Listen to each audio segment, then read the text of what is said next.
श्री स्वामी समर्थ मित्रांनो, भगवान श्रीकृष्ण म्हणतात, जर तुम्हाला अकाल मृत्यूपासून सुटका करायची असेल तर सकाळी उठल्यानंतर हे एक काम नक्की करा. हे काम केल्यानंतर तुम्हाला काळही हात लावू शकत नाही. आयुष्यामध्ये पैसा जेवढा महत्त्वाचा आहे तेवढंच निरोगी आयुष्यसुद्धा महत्त्वाचं आहे. पैसा असेल आणि आयुष्य निरोगी नसेल तर त्याचा काय उपयोग. म्हणून भगवान श्रीकृष्ण म्हणतात, सकाळी उठताच हे एक काम नक्की करा. अशा व्यक्तींना माझा आशीर्वाद आहे. जे लोक उठल्यानंतर हे काम करतात त्यांच्यावर माझी असीम कृपा राहते, तसेच माता लक्ष्मीची कृपा देखील प्राप्त होते. अशा व्यक्तींचे ध्यान फक्त भगवंताकडे राहते. या व्हिडिओमध्ये आपण जाणून घेणार आहोत की सकाळी कोणते काम करावे व कोणते काम, कोणत्या चुका करू नयेत. आपण चुकूनही करायच्या नसतात. या चुका तुमच्या कुटुंबाच्या विनाशाचे कारण ठरतात. तर मित्रांनो, संपूर्ण माहितीसाठी हा व्हिडिओ शेवटपर्यंत नक्की पहा. तसेच तुम्ही जर चॅनलवर नवीन असाल तर चॅनलला सबस्क्राईब करायला विसरू नका. तसेच व्हिडिओला एक लाईक नक्की करा आणि कमेंट बॉक्समध्ये जय श्री स्वामी समर्थ, जय श्री कृष्णा नक्की लिहा. मित्रांनो, तुम्ही सतत ऐकलं असेल की वेळ आली होती पण काळ आला नव्हता, कारण काळाला भगवंत आज्ञा देत असतो. म्हणून सकाळी उठून ही एक गोष्ट नक्की करा. आपल्याला दीर्घायुष्याबरोबर धनही तेवढंच महत्त्वाचं आहे. यामुळे आयुष्यभर धनाची कमतरता भासत नाही. वर्षभर धनसंपत्तीच्या मागे धावावे लागत नाही. भगवान श्रीकृष्ण म्हणतात, सकाळी उठून ही एक गोष्ट जो कोणी करतो त्याच्या घरात धन वैभव वेगाने आकर्षित होते. तो व्यक्ती एका रात्रीतच माता लक्ष्मीची असीम कृपा प्राप्त करतो. मित्रांनो, तुम्ही अनेकदा लोकांना बोलताना ऐकलं असेल की त्यांच्या घरातून दारिद्र्य आणि पैशाची तंगी दूर होत नाही. ते दिवसेंदिवस धनाच्या अभावात जात आहेत. कदाचित या सर्व गोष्टी तुमच्याही आयुष्यात होत असतील, पण तुम्ही या गोष्टींच्या मागील कारण समजू शकत नाही. कारण म्हणजे तुमच्याकडून झालेल्या काही चुका. आपल्या शास्त्रामध्ये असे अनेक नियम आहेत, अनेक गोष्टी सांगितल्या आहेत ज्या आपले पूर्वज आणि आपल्या वडीलधाऱ्या व्यक्ती नेहमी आपल्याला समजावत असतात. पण आजकालची पिढी या गोष्टींकडे लक्ष देणे गरजेचे समजत नाही. परंतु जेव्हा तुमच्यासमोर धनाच्या अनेक समस्या निर्माण होतात तेव्हा लोक या गोष्टीच्या मागील कारण समजून घेण्याचा प्रयत्न करतात. घरात दारिद्र्य येण्याचे कारण आपण स्वतःच असतो. आपल्या कृतीमुळे आपल्या यशस्वी होण्यात अडथळे निर्माण होतात. जर तुम्हीही सकाळी उठल्यानंतर काही अशी कामे करत असाल तर तुम्ही स्वतः दारिद्र्याला तुमच्या घरात आमंत्रण देत आहात. म्हणून मित्रांनो, आजच्या या व्हिडिओमध्ये आपण पाहणार आहोत की जे तुम्ही सकाळी उठल्यानंतर चुकूनही करू नये. 1. स्वतःला आरशात पाहणे. मित्रांनो, जर तुम्ही सकाळी उठल्यानंतर सर्वप्रथम स्वतःला आरशात पाहत असाल तर ही चूक कधीही करू नका. शास्त्रामध्ये याचा अनेक ठिकाणी उल्लेख आहे की सकाळी उठल्यानंतर तुम्ही आरशात स्वतःचे दर्शन घेऊ नये. सकाळी उठलात तेव्हा स्वतःचा चेहरा पाहणे दारिद्र्य, दुर्भाग्य आणि समस्यांना आमंत्रण देणे हे होय. म्हणूनच सकाळी उठल्यानंतर लगेचच आरशात पाहू नका. याची विशेष काळजी घ्या. आणि तुम्ही लहानपणापासून ऐकलं असेल की आपले आजी आजोबा म्हणायचे की जास्त वेळ आरशात बघत बसले तर ओरडायचे आणि म्हणायचे, आरशात बघू नको, आरशामागे काळ असतो. तर आरशात उठल्या उठल्या बघितल्याने दुर्भाग्य पाठ सोडत नाही. सकाळी उठल्यानंतर अन्नाचे सेवन करणे. आजच्या काळात लोक सकाळी उठतात आणि चहा नाश्ता करतात किंवा अन्नाचे सेवन करतात. जर तुम्ही सुद्धा ही चूक करत असाल तर तुम्हाला सांगू इच्छिते की शास्त्रानुसार अंघोळ केल्याशिवाय, दात स्वच्छ केल्याशिवाय आणि सूर्यदेवाला अर्घ्य अर्पण केल्याशिवाय अन्नाचे सेवन करणे निषिद्ध मानले गेले आहे. सूर्यामुळेच आपल्याला अन्नाची प्राप्ती होते. सूर्यदेवाचे आभार मानल्याशिवाय अन्न सेवन करू नये. ज्यांना सकाळी उठल्यानंतर चहाची सवय आहे त्यांनी ती सवय लगेच सोडून द्यावी. दात स्वच्छ केल्याशिवाय चहा पिऊ नका. निदान तुमचे तोंड तरी नक्की धुवा. 3. स्वतःच्या नशिबाला दोष देणे किंवा भाग्याला दोष देणे अत्यंत अशुभ मानले जाते आणि हानिकारक मानले जाते. सकाळी उठल्यानंतर ज्या मुखाने ईश्वराचे नाव घ्यायला हवे, जर त्याच मुखातून तुम्ही केवळ नकारात्मक गोष्टी बोलत राहिला तर तुम्हाला आयुष्यात अनेक अडचणींचा सामना करावा लागू शकतो. सकाळी उठल्यानंतर केवळ ईश्वराचे स्मरण करणे योग्य असते. त्यामुळे संपूर्ण दिवस शुभ आणि लाभदायी ठरतो. 4. गंगाजलाला आपण शास्त्रामध्ये खूपच महत्त्व दिले गेले आहे. पौराणिक कथानुसार गंगा ही एक अशी नदी आहे ज्यामध्ये स्वतः देवी देवतांनी स्नान केले आहे. म्हणून गंगाजलाला अत्यंत पवित्र मानले जाते. रात्री झोपताना तांब्याच्या तांब्यात थोडेसे गंगाजल भरून ठेवा. पूर्ण रात्रभर ते आपल्या उशीजवळ ठेवा. सकाळी गंगाजलाचा थोडासा भाग आपल्या झोपलेल्या जाग्यावर शिंपडा आणि उरलेला भाग स्वतः ग्रहण करा. हे नियमित करा. भगवान श्रीकृष्ण म्हणतात, जो व्यक्ती नियमित असे करतो त्याला युगानुयुगांचे फळ मिळते. असा व्यक्ती लक्ष्मीच्या कृपेने गरिबीतून राजा होतो. असे देखील मानले जाते की मृत्यूसमयी व्यक्तीच्या तोंडात गंगाजल घातले तर त्याचे सर्व पाप नष्ट होतात आणि त्याला मोक्षाची प्राप्ती होते. गंगाजल कधीही अपवित्र होत नाही किंवा ते शिळे देखील होत नाही. 5. जर तुम्हाला तुमच्या जीवनातील नकारात्मकता आणि दारिद्र्यता दूर करायची असेल तर तुम्ही सकाळी उठल्यानंतर हे एक काम नक्की करा. तुम्ही सर्वप्रथम भगवान श्रीकृष्णजींचे नाव घेऊन भगवान श्रीकृष्णजींचे दर्शन घ्या. सकाळी उठल्या उठल्या हनुमानजींचे दर्शन घ्या. तुमच्या खोलीत किंवा समोरील भिंतीवर तुम्ही श्रीकृष्णांचे मनमोहक चित्र नक्की लावा. त्यांचे दर्शन केल्याने माता लक्ष्मीची अपार कृपा प्राप्त होते. पृथ्वी मातेचे आशीर्वाद घ्या आणि क्षमा मागून आपले पाय पृथ्वीवर ठेवा. त्यामुळे भाग्यात येणाऱ्या अडचणी दूर होऊ लागतात. तसेच सकाळी स्नान केल्यानंतर वडीलधाऱ्यांचे आशीर्वाद घेणे विसरू नका. जर वडीलधारी व्यक्ती घरात नसतील तर त्यांच्या फोटोला नमस्कार करावा. आता आपण जाणून घेऊया की सकाळच्या वेळी कोणती गोष्ट भगवान श्रीकृष्ण यांच्यामध्ये करायला हवी, ज्यामुळे आपल्याला आयुष्य प्राप्त होते. मित्रांनो, भगवान श्रीकृष्ण यांनी सांगितले की जो व्यक्ती सकाळी उठल्यानंतर हे काम करतो त्याच्यावर माझे आशीर्वाद राहतात. ते काम म्हणजे सकाळी उठून आंघोळ केल्यानंतर कपाळावर चंदनाचा तिलक नक्की लावावा. शास्त्रामध्ये सांगितले आहे की सकाळच्या वेळी कपाळावर तिळक लावून जो व्यक्ती घराबाहेर पडतो त्याच्यावर सदैव ईश्वराची कृपा राहते आणि त्याचे काळही काही बिघडू शकत नाही. कपाळावर तिळक लावल्याने काळही तुम्हाला काहीही करू शकत नाही. त्यामुळे असा व्यक्ती अकाली मृत्यूपासून वाचतो. शास्त्रामध्ये सांगितले आहे की आपल्याला नेहमी पाहायला मिळतं की आपल्या आजूबाजूला जर नीट आपण पाहिले, समजून घेतले तर कितीही वयोवृद्ध होऊन जे लोक गंध लावतात, अष्टगंध आणि पांडुरंगाचा बुक्का लावतात, ते लोक कितीही वय होऊन सुद्धा आनंदाने पंढरीची वारी पार पाडतात. त्यांचा उत्साह आणि त्यांची वारी पूर्ण करण्याची मनातील तयारी हे पाहून जणू भगवंताने दैविक शक्ती त्यांना दिली आहे असे वाटते.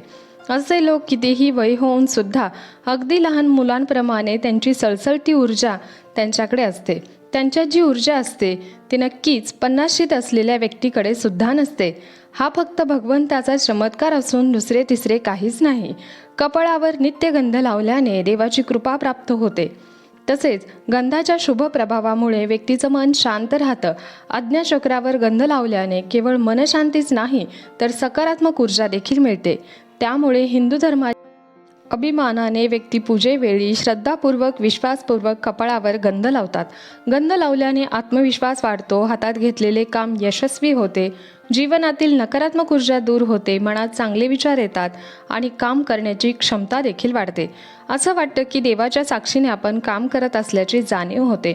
जेव्हा तुम्ही सकाळच्या वेळी घराबाहेर पडता तेव्हा 2-4 तांदळाचे दाणे नक्कीच तोंडात टाका. यामुळे लक्ष्मीची असीम कृपा प्राप्त होते. जेव्हा तुम्ही सकाळच्या वेळी कामावर जाण्यासाठी बाहेर पडता तेव्हा देवांना अर्पण केलेला फुलांपैकी एक पाकळी काढून घ्या. आशीर्वाद म्हणून खा. यामुळे तुम्हाला ईश्वराची कृपा प्राप्त होते.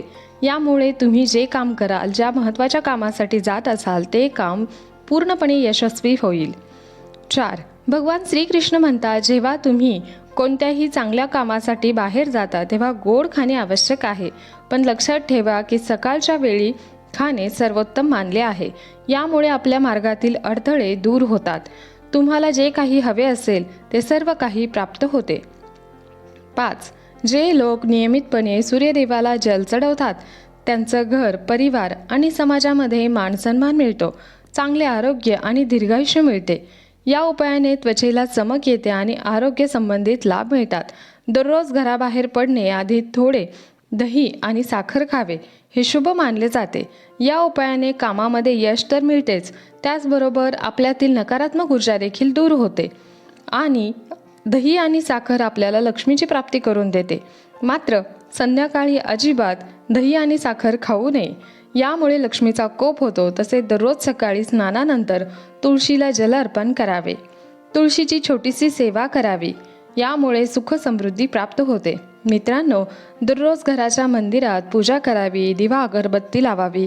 दिवा आणि अगरबत्तीच्या धुरामुळे वातावरणातील नकारात्मक ऊर्जा दूर होते आणि दिवा लावल्याने वास्तूचे अनेक दोष दूर होतात. दिवा लावणे अतिशय शुभ मानले जाते. यासोबतच सकाळच्या वेळी आपल्या घरातील वातावरण शांत असावे याची नक्की काळजी घ्यावी. काही लोकांच्या घरात सकाळी सकाळी गोंधळाचे आणि वादविवादाचे वातावरण असते. यामुळे घरामध्ये अपशब्दांचा वापर सुरू होतो. पती पत्नींमध्ये किंवा आई मुलांमध्ये असो, घरातील इतर सदस्यांमध्ये असो, ज्या घरामध्ये सकाळी उठताच वादविवादाचे वातावरण असते त्या घरामध्ये माता लक्ष्मी लगेच निघून जाते. माता लक्ष्मीला घरामध्ये शांतता आवडते. यामुळे सकाळी उठल्यानंतर एकमेकांशी गोड बोला, भक्तिगीते लावा. घरात शांतता राहते. त्या घरात माता लक्ष्मी नेहमीसाठी वास करते. 7. मित्रांनो, ज्योतिषशास्त्रानुसार दररोज सकाळी उठल्यानंतर आपल्या दोन्ही हाताच्या तळव्याकडे नक्की पाहावे. असे मानले जाते की आपल्या दोन्ही हाताच्या तळव्यामध्ये लक्ष्मी देवीचा वास असतो आणि आपल्या दोन्ही तळव्यांचे दर्शन घेतले की लक्ष्मी देवी प्रसन्न होते आणि आपल्याला तिचा आशीर्वाद देते. ज्योतिषशास्त्रानुसार जर आपण नियमितपणे सकाळी उठून स्नान करून जर गायीची पूजा केली, तिला रोज चपाती किंवा भाकरी खाऊ घातली, यामुळे सर्व देवी देवता प्रसन्न होतात, आपल्याला शुभ आशीर्वाद देतात. गायीची सेवा केल्याने आपल्याला विशेष पुण्याची प्राप्ती होते आणि माता लक्ष्मीची विशेष कृपा मिळते. ज्या घरामध्ये लोक नियमित असं करतात त्या घरामध्ये दारिद्र्य जवळही फिरकत नाही.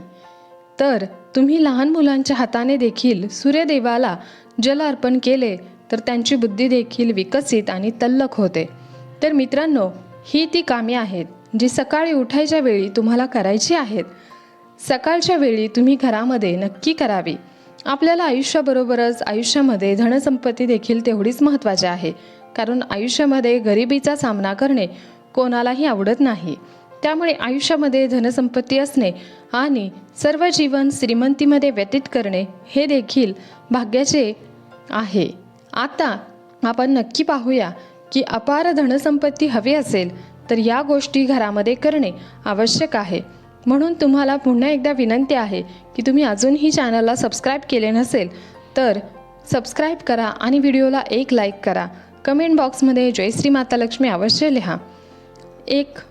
कोणत्याही मंगल किंवा शुभ कार्यामध्ये कापुराला विशेष महत्त्व मानले आहे. घरात कापूर जाळल्याने वास्तुदोष व नकारात्मक ऊर्जा दूर होते. यामुळे आठवड्यातून एकदा घरामध्ये कापूर जाळावा. असं केल्याने सकारात्मक ऊर्जा वाढते. निसर्गाचा हा नियम आहे की तुम्ही जितके देता ते तुम्हाला दुप्पट होऊन परत मिळते. म्हणून तुम्ही धन किंवा इतर साधने धरून ठेवण्याचा प्रयत्न करू नका, ते सुटून जाईल. दानामध्ये सर्वात मोठे दान म्हणजे अन्नदान. असे उपाय केल्याने घरामध्ये अन्नाचे भांडार भरून राहते. 2. संध्याकाळच्या वेळी पूजा करताना मोहरीच्या तेलाचा दिवा लावा आणि त्यामध्ये 2 लवंगा टाका. तुम्हाला हवे असेल तर तुम्ही दररोज प्रवेशद्वाराच्या दोन्ही बाजूला किंवा एका बाजूला असा दिवा लावू शकता. असं केल्याने देवी देवता आणि पितरांचे आशीर्वाद प्राप्त होतात व घरामध्ये भरभराट होण्यास वेळ लागत नाही. घरात जेव्हा भाकरी बनते तेव्हा तवा गरम झाल्यावर त्यावर 2 थेंब दूध शिंपडा. असे मानले जाते की असं केल्याने सर्व प्रकारच्या दोषातून सुटका मिळते. तसेच पहिली भाकरी गाईला खाऊ घाला. गुळाचा खडा आणि त्यावर असावा. दररोज पक्ष्यांना धान्य खाऊ घाला. हे देखील शुभ मानले जाते. यामुळे कुंडलीतील सर्व दोष दूर होतात. ज्योतिषशास्त्रानुसार सूर्यास्ताच्या वेळी झाडू मारू नये. असं केल्याने माता लक्ष्मी घर सोडून जाते आणि दारिद्र्य पाठ सोडत नाही. जेवणाच्या थाळीला नेहमी पाट किंवा चटईवर टेबलवर सन्मानाने ठेवा. जेवणाची थाळी कधीही एका हाताने उचलू नका. असं केल्याने अन्न प्रेत योनीत जाते. भोजन नेहमी पूर्व किंवा उत्तर दिशेकडे करूनच करावे. शक्यतो स्वयंपाकघरात बसून भोजन केल्याने राहू ग्रह शांत होतो. चप्पल घालून भोजन करू नये. कधीही ब्रह्ममुहूर्त किंवा संध्याकाळच्या वेळी झाडू मारू नये. झाडू असा ठेवा की कोणत्याही पाहुण्यांची नजर पडणार नाही. तो पलंगाखाली ठेवू नका. यामुळे सासू सुनांचे भांडणं होतात. घर स्वच्छ आणि सुंदर ठेवा. घरातील स्त्रीचा सन्मान होतो तिथेच माता लक्ष्मी राहते. दक्षिणेकडे पाय करून झोपू नका. शर्ट किंवा पॅन्टचा फाटलेला खिसा दुरुस्त करून घ्या. तसेच मागील खिशात पॅन्टच्या पैसे ठेवू नका. कोणत्याही प्रकारची व्यसनं करू नका. घरामध्ये आपले बरकत नष्ट होते. तसेच दात नेहमी स्वच्छ आणि चमकदार ठेवा. सर्वत्र घाण पसरू नका. पुरुषांनी नखे आणि केस वाढवून देऊ नका. हा माहितीपूर्ण व्हिडिओ तुम्हाला आवडला असेल तर व्हिडिओला एक लाईक नक्की करा आणि चॅनलवर नवीन असाल तर चॅनलला सबस्क्राईब नक्की करा. तसेच कमेंट बॉक्समध्ये श्री स्वामी समर्थ नक्की लिहा. धन्यवाद. श्री स्वामी समर्थ. जय जय स्वामी समर्थ. जय श्री हरिकृष्णा.